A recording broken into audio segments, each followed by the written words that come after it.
Hello. Let me wipe my screen off. Okay. Let's let people join. If you're catching the replay, hashtag replay.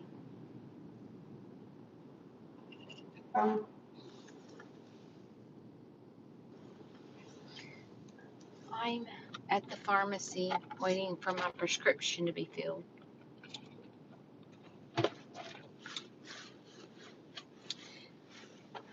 So we'll let some people join. I have to tell y'all something.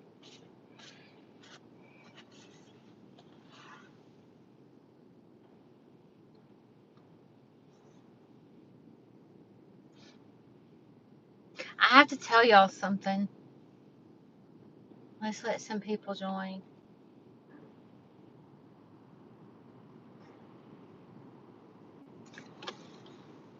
There's a train. There's a choo-choo. I'm at the pharmacy and they didn't have my medicine and they said I couldn't have my medicine till Monday. And I said, dude, I'm out. I'm out. So they're going to give me enough medicine to get me to Monday. But the pharmacist is at lunch. So I'm waiting till the pharmacist gets finished eating her lunch.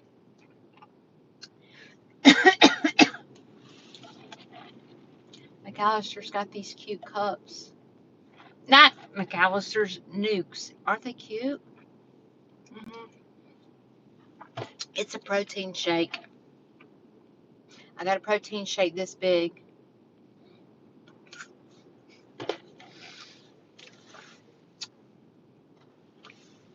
Okay. This is the deal. On Monday, the group home, not the center, but the group home, okay? The group home was at my farm helping me with feed, like they do every single Monday. And I was trying, they like finished the feed in no time. No time. And they love to go around to the chicken coops and they like to gather my eggs. They do it every Monday. Well, they had done everything in like, I don't know, 20 minutes. So I was trying to find some things for the group home to do that would help me. So the peacocks needed feed. So my peacock feed is in my garage because I don't have anywhere to store it out there. So I went to my garage and I filled up the feeder. And I told one of the guys, I said, the guys that I'm talking about, he has chickens. So he ain't scared of chickens or anything like that. So I said, do you want to go feed the peacocks? I said, do you want to go put this feed in the peacock area? He said, yes, because he knows what to do. I don't worry about him. He's very high functioning. I don't worry about him. So I handed him the thing of feed, and he proceeded to go to the peacock enclosure. And so when he got back, I said, were you scared of the peacocks? Because he only has chickens. And he said, no, not at all. And I said, okay, good. Good. And so yesterday, so that was Monday. Tuesday is when those two boys came to my farm and we worked nonstop. Wednesday, the center came, and then I had to go to the doctor Wednesday afternoon. So then Thursday came. All right? Thursday came. I am out there doing my chores, and they needed feed again. And my boy pheasant was going ballistic. And I was like, what is wrong with him? And I was like, did a predator scare him again? And then I noticed that my my female pheasant was not around. And I was like, where's she at? and she's really still too young to lay eggs. But I began to search for her all in the run. I looked under the nesting boxes, I looked in the nesting boxes, and she is nowhere to be found. And I'm in panic mode. And I sat there and I went around to see if there were any holes in the run. There were no holes. There was no signs of a predator trying to get in there. Like, there was nothing. And I was like, where is my female pheasant? And then it dawned on me. Oh my gosh. I let Calvin go in the run and put the food in there. And what happens is when you go in there, the door swings open and you have to lock it. When you go in there, you have to lock the door behind you, put the food down, and then unlock it and go out. He didn't know that. If I had to guess, Calvin went in there, didn't shut the gate, female pheasant left. And I was like, oh my God. Oh my God. Oh my gosh. Because that is the only person that has been in that coop. It's not his fault. It was my fault for telling him to do it. So I sit here and I'm like, when y'all see, the reason I'm telling you this is because in my video on Saturday, I was putting together the video today, and I was listening back, and there's a point in my video where I'm in the chicken yard, and I'm like, did you hear that? And I stand there, and I'm listening for the noise again, because it was just noise. And I was like, oh, dear Jesus, that is my pheasant. I didn't know that on Wednesday because I didn't know she was missing. But I know that was her sound. She's still in the yard. So I called the lady that I got them from. She doesn't have any hens. I called this other person that I know that has them. He doesn't have any hens. And so I said to her, I told her what happened, and she said, Judy, she knows where home is, and she wants to be with her male. So what you've got to do is you've got to get up at dawn and see if she's out there. And I'm thinking, how am I going to catch this pheasant? But this is what came to my head. This is what came to my head, okay?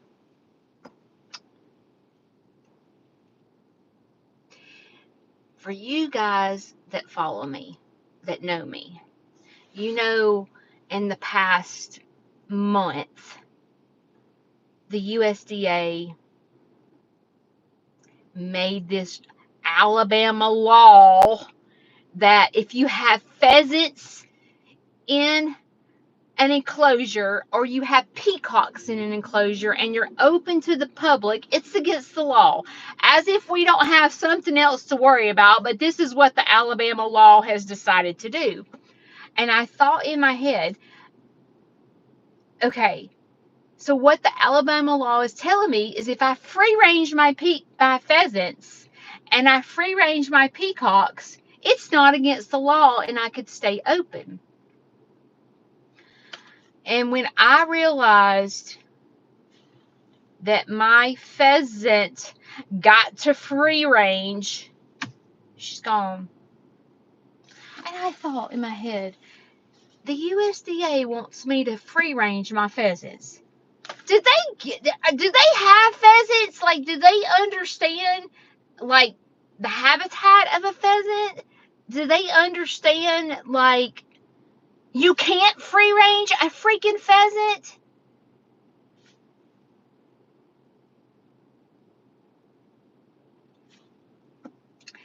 And Shane went out there early this morning, and He didn't see her, but he didn't go out there at dawn.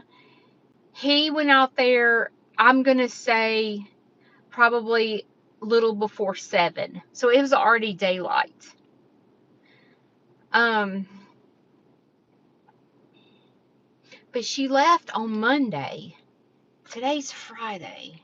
So the chances of her probably being alive, because I didn't know this until this morning. I don't know how Shane knows this. Maybe he hunts pheasants. I don't know. But pheasants don't roost in trees. Pheasants roost on the ground. That's why they're not here in Alabama. We don't have pheasants in Alabama. If you go hunt pheasants, they release them and you hunt them. You can't just like go in the woods or go in an open field and find a pheasant in Alabama. They roost on the ground. So the chances of her being alive is slim to none. But when y'all go watch, when I make my video public for God, let me try to talk again, dear Jesus. That protein shake's getting to me. I'm getting tongue-tied from the protein shake. Let me try again. When y'all watch my Saturday video, listen. I named the video I Heard Something, because I want y'all to listen to it, rewind it, listen, rewind, listen, and tell me, I think that's the pheasant. But you got to listen to the sound, because you don't catch it until I went, did you hear that? So when I go, did you hear that? Rewind it and listen for that noise. But that was on Wednesday, I think. Yes, it was on Wednesday when I was recording that. So she was alive Wednesday. Today's Friday.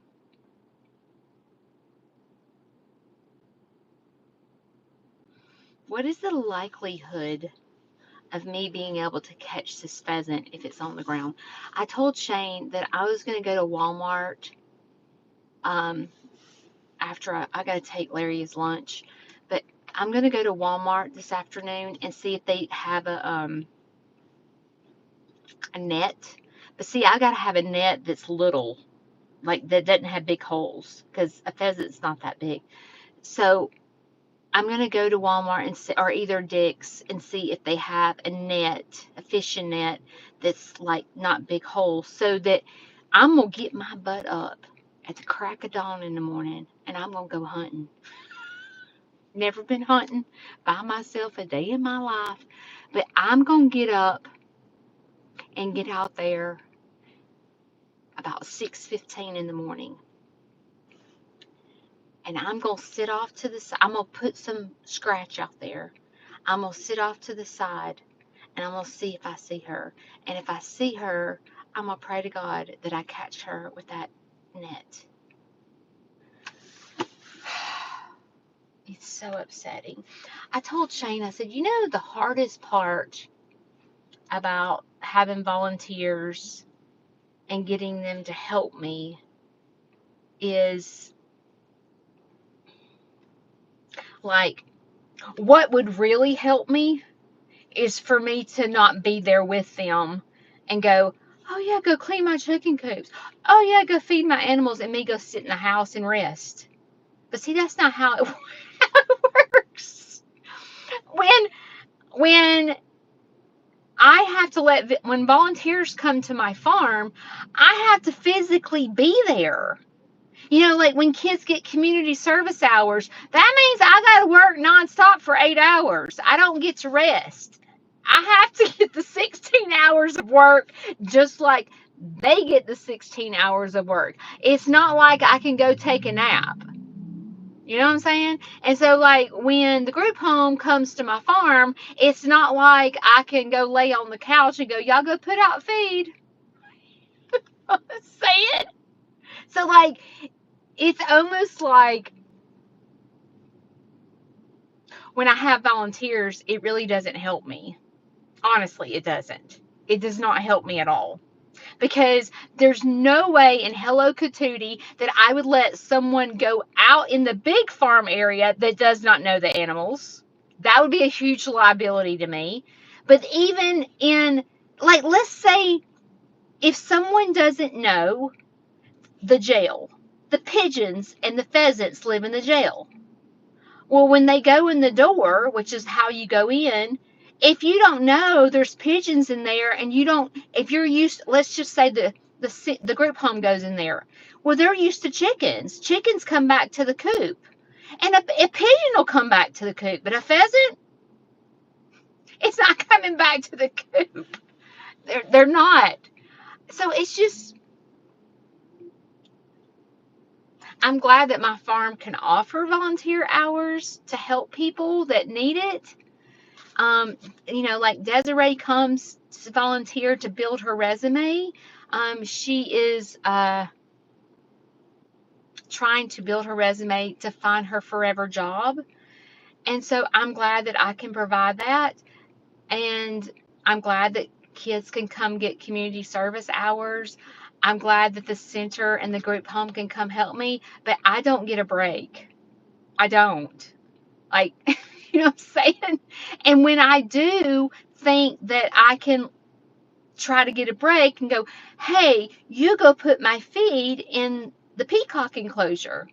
It makes them feel good. But then I forget that they're not going to do things because they don't. I have to say, make sure when you go into the peacock enclosure that you shut the door behind you. Because if the pheasants get out, they're not coming back. I wasn't thinking.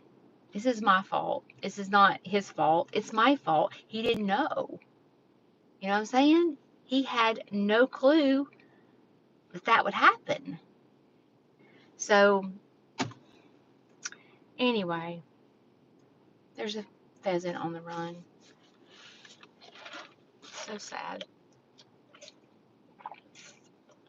So, in the morning, I'm putting on my camouflage. You think I got camouflage? I'm putting on my camouflage in the morning. And I'm going to get a net tonight. And I'm going hunting in the morning. Y'all can't hear me? Can y'all hear me?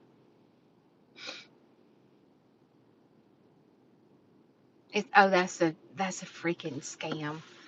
Now they probably used my voice for a phone call because I said that. Oh God. Oh Lord. Isn't it crazy how scammers are? Oh my God, they're a headache. Anyway, Teresa, I forgot to add you too. Remind me to do that because I'm brain dead. Okay, well, I was just going to tell you the story about the pheasant. I pray that she's there in the morning. It's so sad.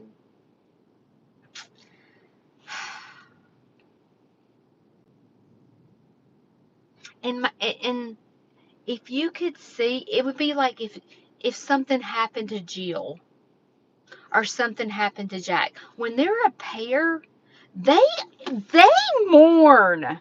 It's like a human being, like when we lose our spouse, okay? You know how a human being like mourns the loss of their spouse? So does an animal. It is the saddest thing you have ever seen in your entire life. Just like as if, do you remember when Dee Dee, we sent Cinco to her way and Skipper to her? Y'all saw Dee Dee. She is like mourning the loss of her baby. Skipper was mourning the loss of where's my mom. It is, and my pheasant is literally like, my pheasant is so freaking sad. He, I'm gonna start crying talking about it. He's just walking around calling for her, looking for her. It's horrible to watch. It is absolutely horrible. And I'm like, Oh my God, please find me. I don't care how much it costs. I need a female. I need a female that he can bond with because he is so freaking sad. It breaks your heart. It's like, and a lot of people that do not have animals, they don't understand that animals have feelings. A lot of people are like, it's a freaking, goat. It's a dog. No, it ain't just a dog. It ain't just, a goat. They have feelings. Their mom, they desire to be moms just like a human being. A lot of times people go, oh my gosh, you breed. Oh my, you don't understand. If you were in a farm with your animals, you would understand. A chicken will literally sit on absolutely nothing wanting to hatch eggs to be a mama. I mean, literally, you can't even break her from being broody, wanting to sit on eggs, because she's dying to be a mom. Same thing with the duck. Same thing with the pigeon. It's awful. It's awful. And I'm just sitting here and I'm like, I want to comfort this male pheasant, and he is like just pitiful. So, if you know anybody, it's called a silver pheasant. Son calls every time I'm live. Can y'all hear me? When I get phone calls, sometimes I freeze.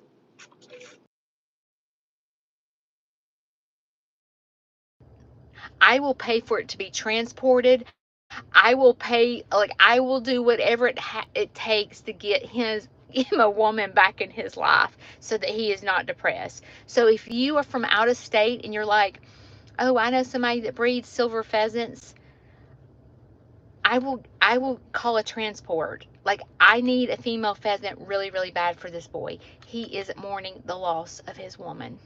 So I'm going to get my medicine. I'm going to take Larry lunch. My video will come out tomorrow at 2:45, 3 o'clock. And listen, I know it's her. Listen for the sound. Rewind it a little bit and listen. And if you know a pheasant sound, if you don't know what a pheasant sounds like, go Google what a pheasant sounds like and tell me if you think that's her, because I do. I love y'all. I love y'all. See y'all. I have a good story Monday. Oh my gosh. Monday at 7 a.m. It is a good lesson. Good lesson. All right. Love y'all. Have a great weekend. I'm leaving. Bye.